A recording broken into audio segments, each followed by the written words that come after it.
Good afternoon, good evening, good maybe morning for some of you still. Maybe. How are we doing today? Oh shit, hold on. Good morning. Hello. Afternoon. Evening. Ta-ta. Well then, this should be an interesting one. What do you all think? I think this is going to be quite interesting. I think this is going to be rather interesting. Good day. How are we? What are we thinking? What do we think about all of this? What do you all think? What do you all think?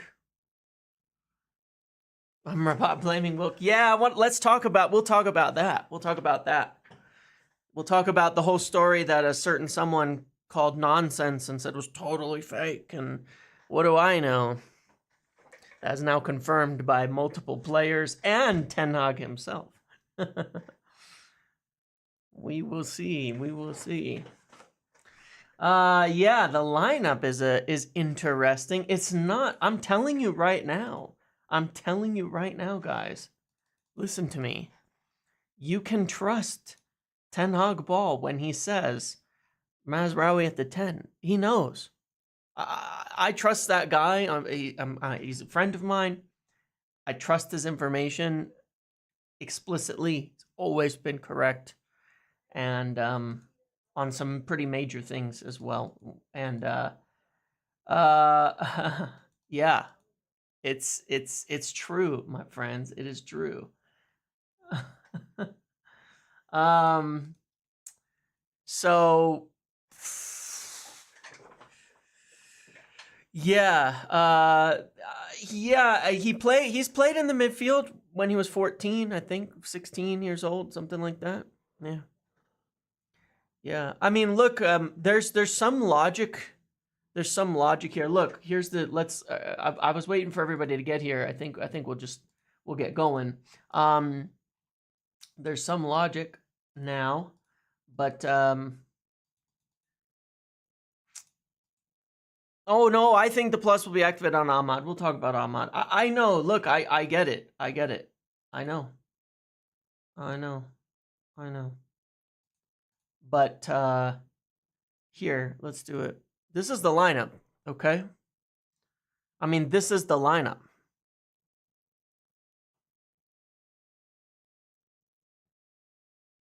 This is the lineup. There's a couple of things that are logical, right? Number one that I will say that I do like is I'm happy to keep Martinez as a left footer on the left side, okay? I still think we should have put Mazraoui over there because I think he could play fine with his left foot, but I'm happy to see our left backs and right backs on the right side and staying wide like they did against Crystal Palace, okay? That I'm okay with. That to me is totally fine. You made me join the live to say sack this man. I'm sorry. That is totally fine. But yeah, I don't understand. Look, there's a couple of things I can't understand, right? If Casemiro has a knock, and he came off with a knock, even though he's fit enough to travel, maybe not fit enough to start, then you have to get someone in the midfield. The question is, why not Amad? Right? Why not Amad? Why not put Amad in the midfield? Højlund, I can understand being rotated because he's had injury problems. And Ten Hag talked about his little injury issues that he's had, that we don't want to play him 2 games in short succession, and he'll surely start at the weekend, right? So I can understand certain decisions, but then why not Amad into that 10 position? Or, quite frankly, like I can understand the winger choices, though. Again, I would still flip them. I still think this is a big mistake. Why not do this? But I am telling you that I know why it's being said Mazraoui's at the 10.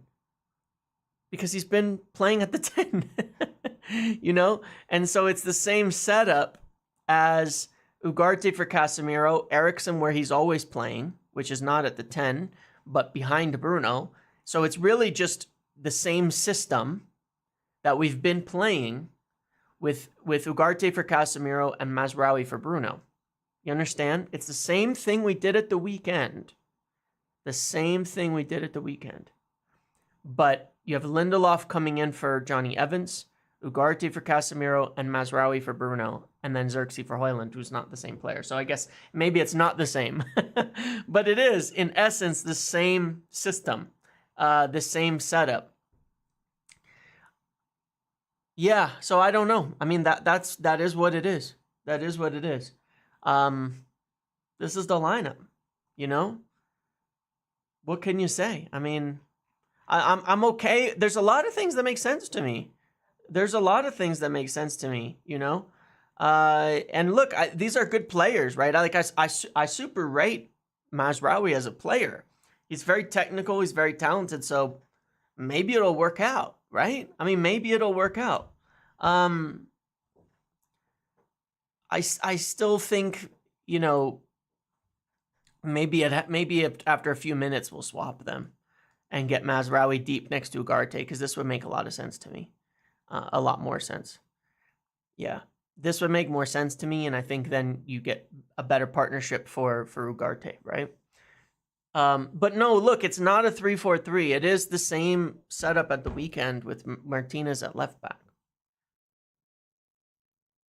Maybe it'll work out. Put that on the fucking bed.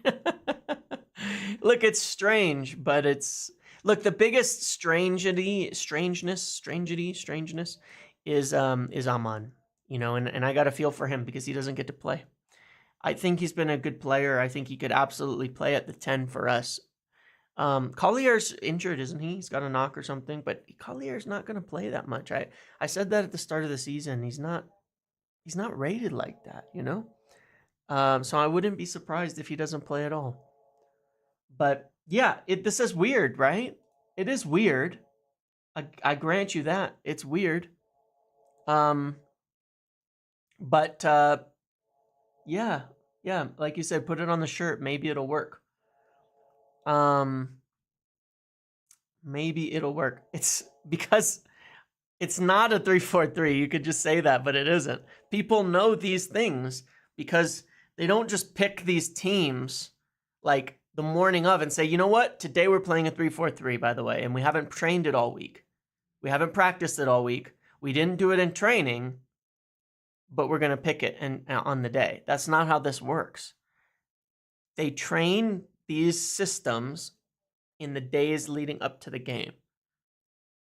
So when someone says that it's this, it's that for a reason. When people are putting that out there, the same as they would know, like at the weekend, that it was going to be Garnacho on the left and Rashford on the right. They know what's going to have been practiced and lined up, and that is what results in what we're seeing there. So yeah. Mazraoui there to man mark Fred. Could be. Maybe Tadic. Maybe he's going to stick him on Tadic or something. I don't know. But, you know, the team is officially out in, I think, 8 or 9 minutes. It's all safe now. Some of it went a bit early for me, but in the European games, it tends to. It's always been a little bit earlier as well. But yeah, this is what we're looking at.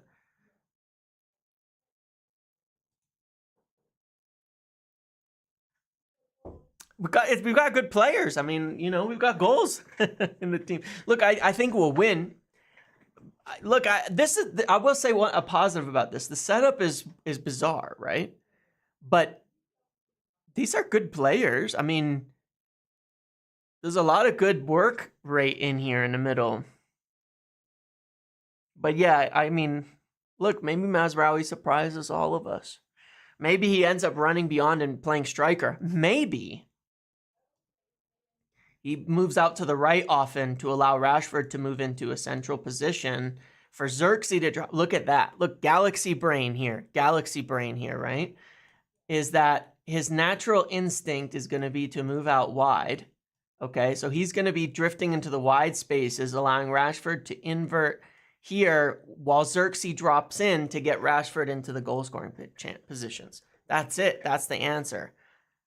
That's the rotation that is going to move and manipulate the Fenerbahce defense. That's the rotation in game that's going to happen. That's going to manipulate them and get Rashford in front of goal. Okay? That's it. I understand. I understand it now. I think I'm right, actually. I actually think this is what we're going to see. You know? Because we want Rashford getting closer to goal. And we were doing these right-sided kind of inverted runs over at the weekend. And that's what I think is going to happen. We're going to see, you know, Xerxes going to drop in, Mazraoui's going to shift around to make the space, and then Rashford's going to take the run through the middle in the space that Xerxes is dragging someone out of. It makes sense to me. It actually could work. It actually could work to drive this, to draw a defense out. I'll do it on the tactics board on the watch along and kind of see how it works. But I'm curious about that happening, and I'm curious about that happening. Make sure you join the watch along after this. I will be doing a watch along today for the game, and the link is below. It's free to watch. You don't even have to sign up to come watch anymore. I'm telling you, this is not overcomplicating things. Those types of rotations are pretty ordinary. Those are pretty ordinary rotations. Ten Hag likes those kinds of things. You see it like at the weekend. Rashford will drop in for Diallo to go long, and Bruno to kind of drift into spaces. We were kind of, these are pretty normal attacking patterns and rotations that are done. I would actually think it's kind of intelligent if we do it, which I think it's kind of intelligent because I thought of it, of course. But but no, I mean, it makes sense to me. It makes sense to me. I would do that. Like if I'm setting this position up, I would do that. I would be having Xerxes drop in and moving your 10 out wide to the right to get Rashford to get in behind and make those runs. I think you could find some really cool patterns in there. Mazraoui in the inverted rim trouble. I think I've solved it. Man. I think I've solved it. I've been able to spot what we're doing a number of times this season. You know, when I was pointing out the issues with what Tottenham were going to do to us and stuff like that. I don't know enough about Fenerbahce to say how they'll deal with that. I don't know how. Would I say Diallo performs better? No, and I will tell you why. I don't think Diallo is that good in the midfield because, one, I think he's a better space runner than Mazraoui. Like, I think he's better covering ground than Mazraoui, so I want him wide, getting up and down and up and down and up and down. Where do I get my drugs from? You guys are funny. No. I'm positive. I'm being positive about all of this. This is it's hard for me to be negative for too long. So I'm going to live a little bit in delusion leading up to this game. But if it happens, we're going to come back to the post-match tactics, right? We're going to do in the post-match review. If this is what happens, we're going to come back to this in the post-match review. And we're going to laugh about it. And you're going to give me my credit. Just saw this. No way this is real. Ten Hag unlocking his Guardiola bag. Well, that's what I'm saying. That to me would be a very weird Pep thing, you know? It would be a rotation where we go, Mazraoui drifts wide, Xerxes drops in for Garnacho. Yeah, this is it. Look at that. That's how it's going to end up in game. You heard it here first. Get ready. This is it. This is how we're going to attack and manipulate their defenders, right? Because you're going to pull one center back with Xerxes, and then you're going to run Garnacho and Rashford against them. But Mazraoui's going to drift out, which is going to pull their 6, and they're going to get confused, and we're going to win. I've solved it. That's it. That's the answer. That's the answer. That's how it's going to show up. You'll all see. You'll all see. Ten Hag has figured it out. He's figured it out. It's a good strategy.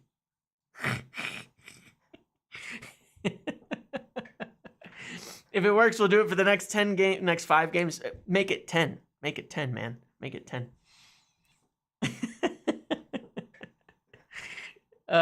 Martinez steps in. No, Martinez. Martinez is staying wide right now, man. Martinez is staying wide right now. Full time 3-0 Fenerbahce. Yeah. I'm telling you guys, this is the answer. Actually, I think this is probably better than what we're going to end up doing, but we'll see. We'll see. Welcome, Marcus. Thanks for joining. I know you've been asking for a while, but thank you for joining, Marcus, for joining the Pro Muppet. Put some money on Mazraoui to score.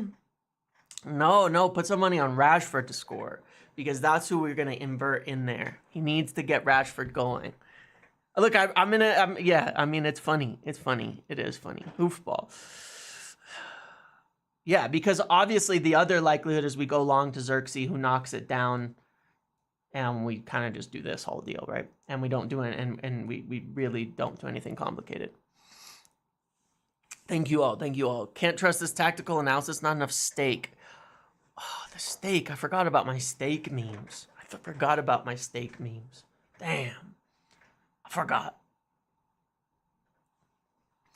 Yeah. You can all join the Pro Muppet and get the little things next to your name, and then I'll make sure I read your comments. You know, Ed, who do you've got now? Silver, Lissandro, and it changes month to month. So you know, maybe Eric knows that Maz and Amrabat are mates and thinks Maz can cook him.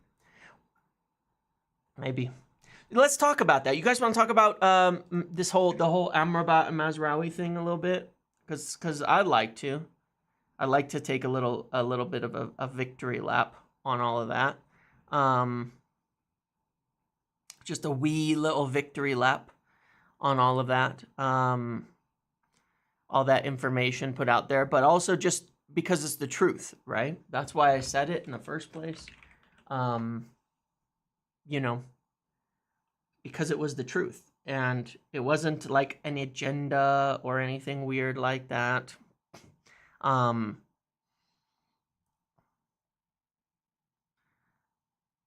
Let me pull it up here. Let me pull up the quote from this morning, right?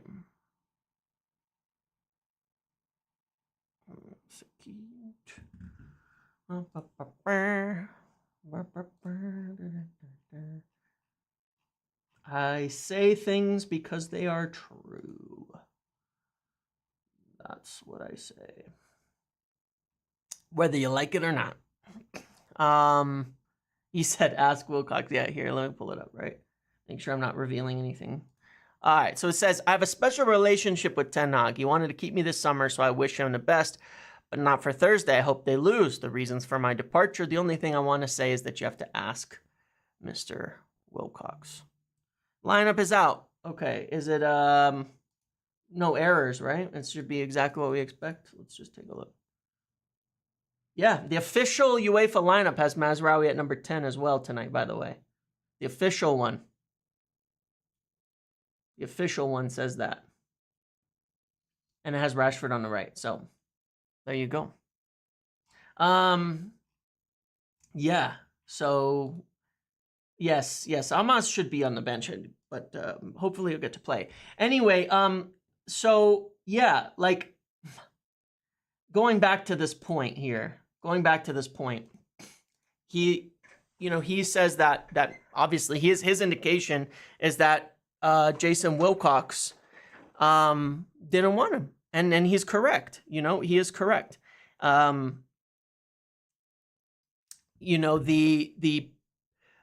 I said throughout summer, Ten Hag wanted to keep Scott McTominay and bring back Sofiane Amrabat. Look, we only signed one player, okay, into the midfield, and that was Manuel Ugarte.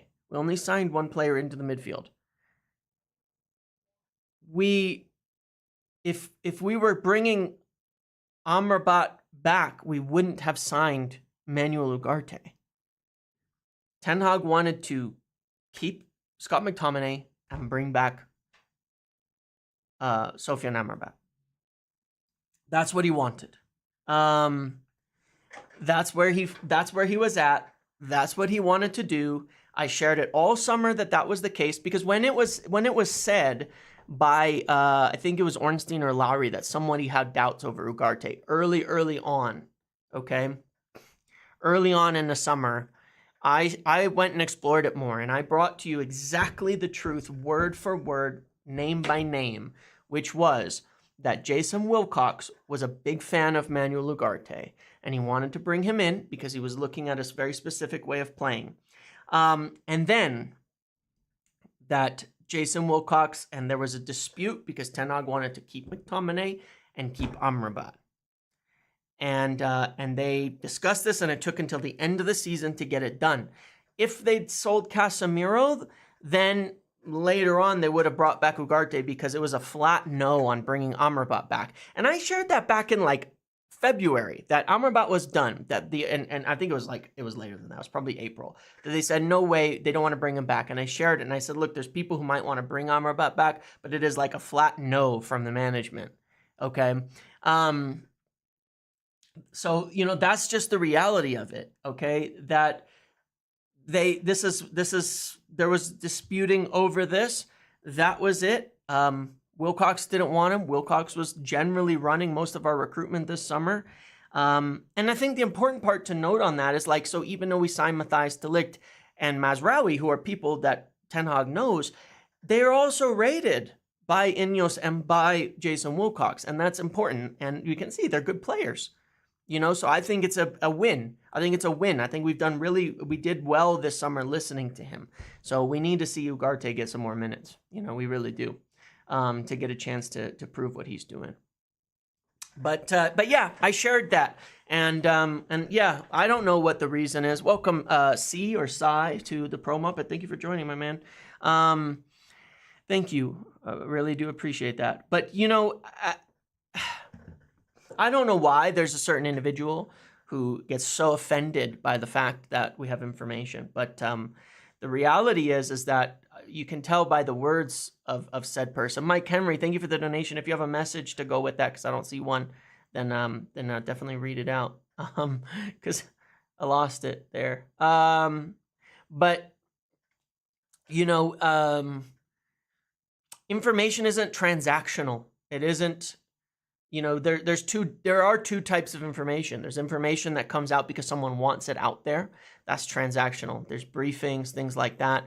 Or, when a player wants to put out through a channel that they have a connection to, that they're not leaving, or a statement out or something like that, then they'll put it out there. And that's transactional. They want something out there. That's not where my info mostly comes from. And so it tends to not be official. It's not as specific. X player is not leaving or something like that for the most part.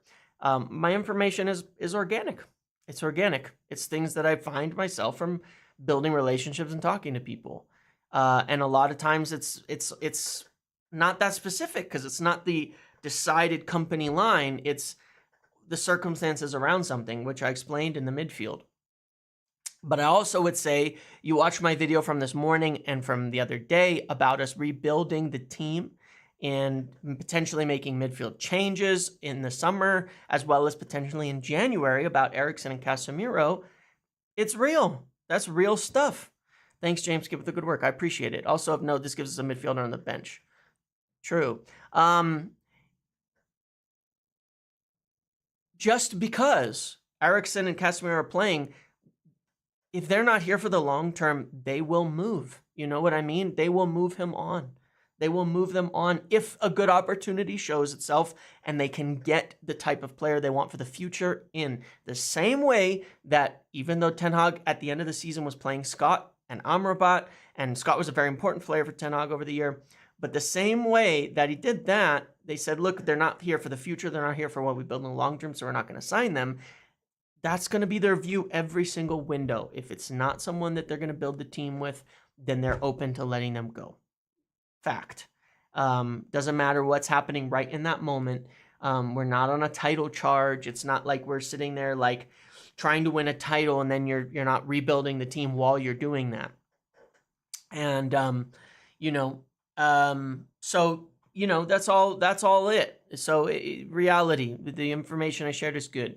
And when I shared about us potentially looking at 5 midfielders, there's more than that, obviously, but the 5 names that I shared this morning are people we are also looking at. And Mastantuono, Chris Rigg, Nippon, Adam Wharton, Hayden Hackney. Now, when you look at a game like today, you could see a bunch of those players fitting in and why we might need them. A bunch of those players could fit in here in this team right now. And with Mason Mount never healthy, Casemiro aging, Eriksen going to be gone, we don't have a lot of options. It's crazy that we still do create, like we don't have to do this, but even Amad would be out of position, right? If we put him into the midfield, he would be out of position from where he usually is playing. I'm not sure he should, but regardless, I am worried about the Amad situation because he needs to sign a new contract, right? And he hasn't as of yet. We got a +1 that can be triggered, but there were talks starting before summer of him signing a new deal, but then he's kind of not playing anymore. And that's kind of concerning to me as well. I am worried about that. I am worried about that aspect too, for sure, that Amad isn't playing much. Yeah, I am concerned. I am concerned about that aspect of it and seeing if what happens there, because we need more wingers. We need more wingers, and whether he's the best winger, whether he's the best forward, he's good, and he's good for the team, and he's quite serviceable, and I think he's a young talent that in small minutes that he's playing, he's done well. I think he has, and I think if he gets more time and more run, then he's going to do better and better. So, but look, I think the club will do what they can to keep him, for sure. They wanted to, and they want to give him a new contract, and they want to keep him. We really only have, 2. Besides him, we really only have Garnacho and Rashford, right, for the wings. So we need him, and we need another winger so we can rotate more. I don't think we'll trigger the +1 and sell him unless he wants to go. But I hope he gets to play more. I hope he gets to play more. I do. I think that would be good. Let's see. What else? What else did I want to cover today?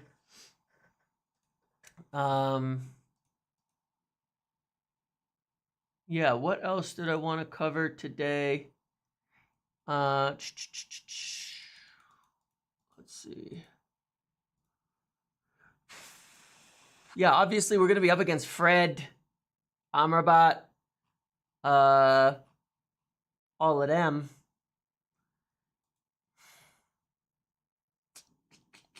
Anything else?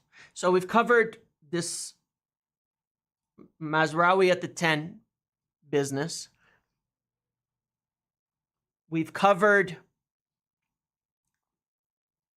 the Amrabat, McTominay, Ugarte situation and had all that confirmed. I really do say go watch the video just on the 5 people this morning between now and the game. I would definitely recommend it. I would definitely recommend it.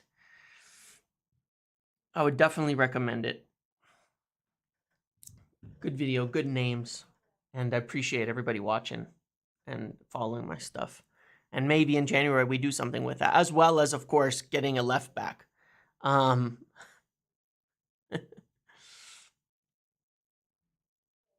Yeah, I mean, people are going to put different formations up. They're all guessing. The UEFA graphic has it a 4-2-3-1 with Mazraoui at the 10, and I understand that to be the case. Yeah. But, like I said, I figured it all out anyway, guys. It's okay. I figured it out. This is the play. This is what's going to happen. Just you watch. Just you watch. This is what's going to happen. This is what's going to happen in game. and we're going to get Rashford in on the goal. That's the tactic. That's the play. That's the rotation that is going to win us this game. You know, it could go the other way too, obviously, but I think that Mazraoui will naturally lean more to the right. It's going to be good. No, I'm sorry, Bando. I think you justify you. It's an appeal to authority. Your logic is just an appeal to the authority. It's Ten Hag doesn't start Amad. That means Ahmad's not good enough. That's just an appeal to authority logic. It's not observation. It's not like that. Oh, I'm being optimistic about it's going to be good. I'm being very optimistic, and whether it is or isn't, we'll see. I'm just being optimistic, being very, very, very optimistic.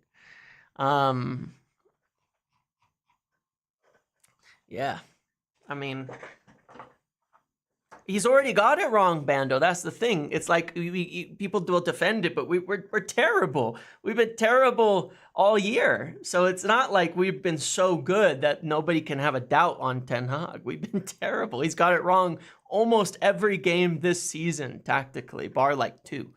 So it's not like people can't have doubts. But I'm going to be optimistic about this and see that we can get something with it. And I think, again, I say this before, we have very good players. I wish that our system carried our players more than our players are carrying the system. Too. But, you know, it is what it is. It is what it is. I hope it works. I hope it works. I hope it works. I want to win. I don't want to... Do you know how depressing it would be to drop out of the Europa League? And in the second half of the season, we're in like 12th place, no Europa League. His output is not low in terms of chances created per 90. He has the highest output of chances created per 90 of anyone on the team. That just doesn't make sense, man. That's just not factual. But, you know, regardless,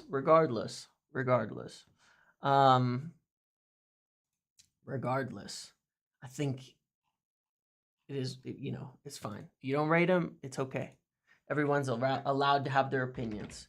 But in general, you kind of get both sides of it, I think, from a lot of people. I think you get both sides of it from a lot of people. Which is that, you know, you get people who will just agree with everything a manager does and just kind of accept it. Like, that's what it is. And then you will get people who don't like the manager, and so they'll disagree with absolutely everything that he does. But he's a good player. Garnacho has our lowest chances created of like any player. So why does he play? He's also statistically our worst finisher. So why does he play? In contrast, right? You can look at evidence in both directions. You really can. There's faults. Everybody has faults. But I think Amad has done really well for the team. Because it's not working, Bando. But you know, it's not working. I'm not saying like Amad has to start every game. It's nothing like that. But, you know, we saw last year, he played, he did well, and then stopped playing for like no reason. You know, we were playing Forsen at one point before him, and Forsen left for free. Like, Amad is a good player. I think he's shown that many, many times that he's a good player. And unfortunately, you know, I feel like it would be great if we got to see more of a chance from him. You know, more opportunities from him to do something. But until we do, you know, just for example here, right, looking at the stats, huh? You know, Eriksen, Casemiro, Rashford, and Amad have been our 4 best creators. You know, but kind of is what it is. I mean, Amad has 1 goal and 1 assist. These are pretty good numbers for him in the time that he's gotten. And I think he does deserve more minutes. He's very good in what we have. Anthony played for like a year longer than he should have. There was favoritism in there, but it got so bad to the point where he was actually warned that if they kept playing, it was going to be a serious problem, you know? It was actually like an active thing that was discussed. by management and the people above, like that this has to stop. But it is what it is, man. I mean, so hopefully this works out. Hopefully we do well. I'm going to be as optimistic as I can be about all of this and see what happens. Yeah. Okay. I think we've about covered it for the pre-match today. It should be an interesting one.